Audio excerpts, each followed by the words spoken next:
Hello, அஸ்ஸலாமு அலைக்கும். ஐபோவன் வணக்கம். இந்த கொரோனா பற்றி சில விஷயங்கள் உங்களுக்கு மீண்டும் பகிர்ந்து கொள்வதற்கு. இப்போ எங்களோட இலங்கையை பொறுத்தவரையில் கொரோனா இப்போ தலைக்கு மேலால் போயிட்டுது. இனி நான் நினைக்கல எங்களால் வளமையான போன முறை செய்த மாதிரி கண்ட்ரோல் ப்ரொசீஜர்ஸால் இதை கண்ட்ரோல் பண்ணலாம்ண்டு. இப்போ நீங்கள் எல்லோரும் உங்களோட தனிப்பட்ட ரீதியான முயற்சியால் தான் இதை உங்களோட குடும்பங்களுக்கு உங்களுக்கு வராமல் இருக்கிறத தவிர்த்து கொள்ளலாம்.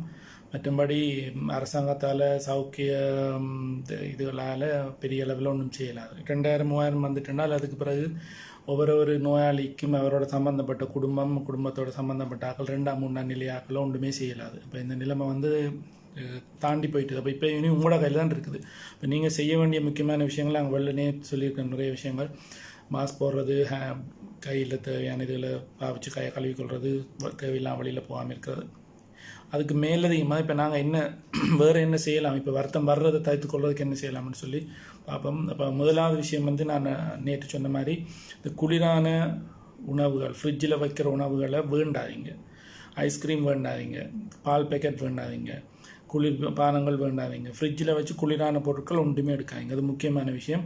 அதை நீங்கள் ப்ரொடெக்டிவ் மெஷராக செய்யலாம். ரெண்டாவது சூடான உணவுகள், சூடான பானங்கள் எடுக்கிறது. மூன்றாவது உங்களோட இம்யூனிட்டியை பூஸ்ட் பண்ண, உங்களோட நோய் எதிர்ப்பு சக்தியை கூட்டக்கூடிய மாதிரின உணவுகளை எடுக்கிறது. உதாரணமாக மரக்கறி, இலை வகைகள், மற்றது மீன், இல்லாட்டி உங்களோட ப்ரோட்டீன் சத்து வரக்கூடிய உணவுகள்.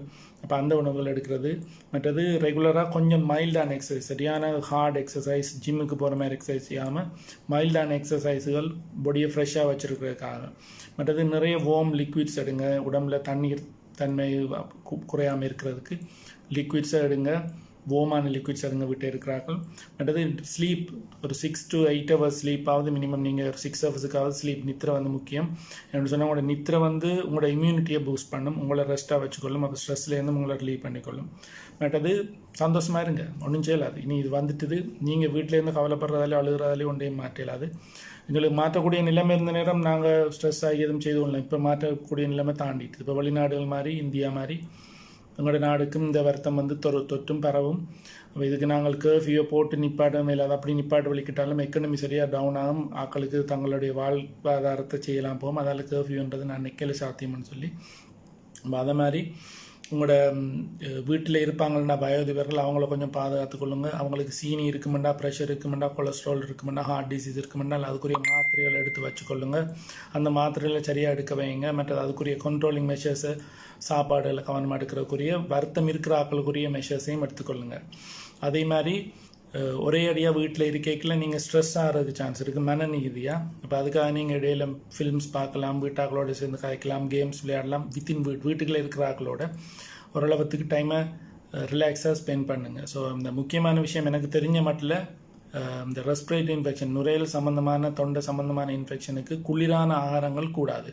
குளிரானன்னு நான் சொல்கிறது என்ன சொல்லிச்சுன்னா, ஃப்ரிட்ஜில் வச்சு எடுக்கிறது. அப்போ அதை கடைகள்லையும் நான் நினைக்கிறேன், கடை முதலாளிமார் ஒரு பெரிய ஒரு சேவையாக செய்யலாம் நாட்டுக்கு. குளிர்பானங்கள், குளிரான விஷயங்களை விற்கிறத தவிர்த்துக்கொள்ளுங்க. விற்கிறது நிப்பாட்டினாலும் பரவாயில்லை. அதே மாதிரி ஐஸ்கிரீம், யோகட் அப்படியான பானங்களை நிப்பாட்டுங்க. குளிரானதை குடிக்கும்போது இந்த வருத்தம் தொற்றுதற்குரிய வாய்ப்பு சரியான அதிகம். எனவே நன்றி. பாப்பம், நான் வேறு வருத்தங்கள் சம்மந்தமாக இன்றைக்கி கதைப்போம். என்னென்றால் இது இனி எங்களோட கட்டுப்பாட்டுக்கு மீறி போயிட்டுது. நாங்கள் இதிலேருந்து ப்ரீகாஷன்ஸால் தப்புறதுக்குரிய வழிமுறைகள் எல்லாருக்கும் தெரியும். இனி ஆக்கள் கடைப்பிடிக்கிறது தான் இருக்குது. அதுக்கு மேலதிகமான விஷயங்கள் என்னென்ன செய்யலாம், இந்த வைரஸ் வந்த அப்புறம் என்ன செய்யலாம், அப்படியான விஷயங்களை நாங்கள் இனி டிஸ்கஸ் பண்ணுவோம் அடுத்த இதில். Okay, thank you.